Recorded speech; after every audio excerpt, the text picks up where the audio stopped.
কিয়ামে রমাদানের ব্যাপারে রাসূলুল্লাহ সাল্লাল্লাহু আলাইহি ওয়াসাল্লাম এর ফজিলতের কথা সহিহ বুখারী এবং মুসলিমের মধ্যে বলেছেন। এক নম্বর পয়েন্ট হচ্ছে, পূর্ববর্তী যত গুনাহ আছে সবগুলো গুনাহ আল্লাহ তাআলা ক্ষমা করে দেবেন।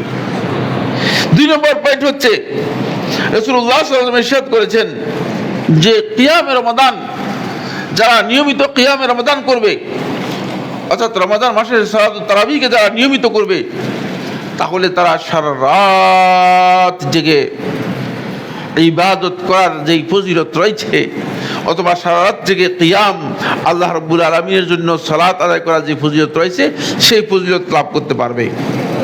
তৃতীয়, রাসূলুল্লাহ সাল্লাল্লাহু আলাইহি ওয়াসাল্লাম বলেছেন, আমির ইবনে মুররা আল জুহানি থেকে বর্ণিত হাদিস, সময়ের কারণে আর হাদিস বলতে পারলাম না।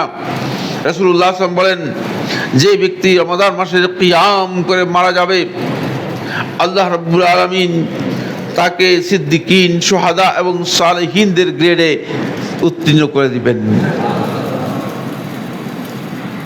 কোথায় যাচ্ছেন? খুব ভালো করে খেয়াল করুন। সালেহিন, সিদ্দিকিন, শুহাদা এমনিতেই হয় না, এই মর্যাদা এমনিতেই পাওয়া যায় না।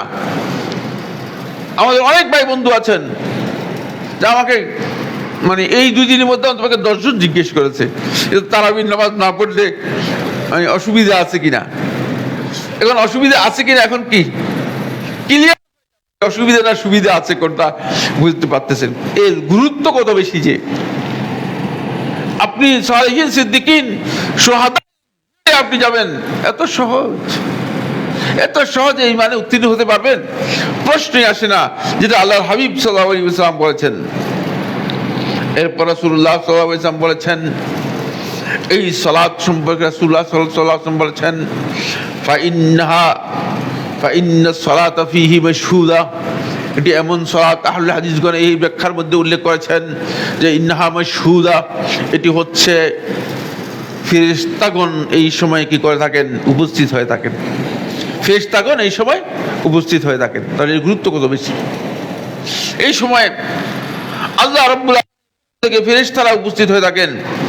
আবু দাউদের 1277 নম্বর হাদিসের মধ্যে রাসূলুল্লাহ সাল্লাল্লাহু আলাইহি ওয়াসাল্লাম ইরশাদ করেছেন, এই সময় আল্লাহ রাব্বুল আলামিন আল্লাহর পক্ষ থেকে একদল ফেরেশতাকে বান্দার আমলগুলো আল্লাহ তাআলার কাছে লিখিতভাবে তুলে নেওয়ার জন্য আল্লাহ তাআলা ফেরেশতাদেরকে দায়িত্ব দিয়ে থাকেন।